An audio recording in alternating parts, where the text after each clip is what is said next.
Hello, it's Mr. Jewell from Pace with a story about Christmas. Have you ever been to Iceland?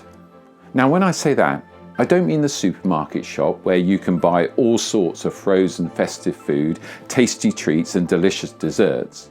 No, I mean the country of Iceland. It's an island about 850 miles north of Great Britain, and as its name suggests, it's well known for being pretty cold.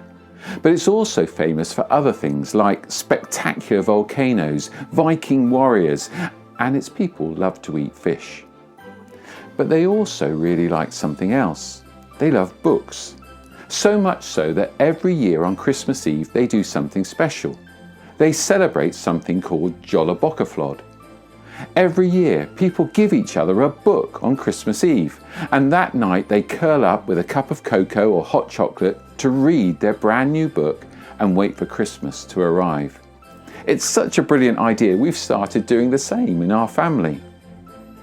It got me thinking, why is Christmas such a good time to give and receive books and read stories? I think that perhaps it's because the reason many people celebrate the true meaning of Christmas is because it's based on a story.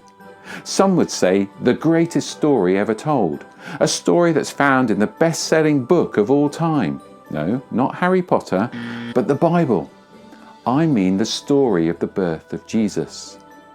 The story of the first Christmas is mainly found in just 2 of the Bible's 66 books, although in some ways every book in the Bible helps tell the special story too. The 2 books I mean are called Matthew. He tells us all about the wise men's visit to meet Jesus after following the spectacular star in the sky. And then there's a book written by Luke that tells the story of the angel visiting Mary to tell her that she is going to have a very special baby. Luke also describes the amazing night when a group of simple shepherds are visited by a heavenly host of amazing angels who announce the arrival of a Saviour who will be born in nearby Bethlehem. This wonderful story is right at the beginning of Luke's book. He starts the first chapter of it by writing these words, "Many have undertaken to draw up an account of the things that have been fulfilled among us." He's telling us that he spoke to all sorts of people who had seen or heard about these special events for themselves, and then told all sorts of other people. And so the story was passed from person to person and has continued to do so right up until today, over 2,000 years later. Did you notice that strange word that Luke used? Fulfilled. Maybe it's a new word to you. It means that something that was expected has happened, has come true. When Jesus was born, many people had been waiting for it to happen for many hundreds of years. But I think that word also reminds us of something else special about Christmas. When I hear the word fulfilled, it makes me think of filled full. And I start thinking about all sorts of other things we come across at Christmas. Just think for a moment. At the start of December, our Advent calendars were filled full with chocolate or something else, and we were filled full with expectation about what was going to happen in a few weeks' time.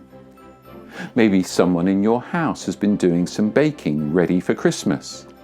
I really like mince pies, especially when they are filled full to the brim with tasty filling. Maybe you've been to a toy shop and seen shelves filled full with toys and games. Maybe you're hoping your stocking will be filled full of presents on Christmas morning. Of course, we're probably all hoping that, unlike last year, our homes will be filled full with all our favourite people on the days over Christmas.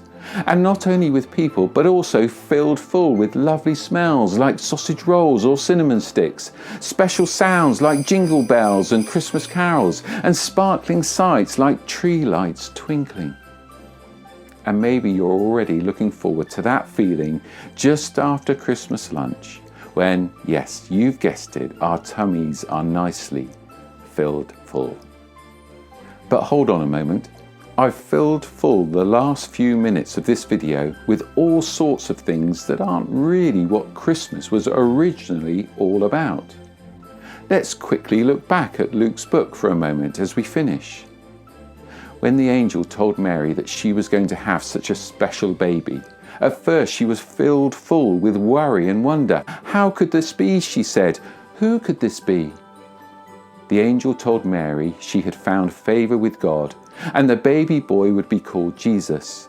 His kingdom would last forever, and he would be the Son of God. Gabriel finished by saying this was God's plan and promise, and God always keeps his promises. And how did Mary respond? Well, she said this, I am the Lord's servant. But she also said something else too. She said, may your word to me, your promise, be fulfilled. Do you know what I think? I think she was now filled full, not with fear, but filled full with joy that God should have chosen her for such a special role. Filled full with hope that God was sending his Son and Saviour into the world. Filled full with wonder that such an amazing story was unfolding in front of her very eyes.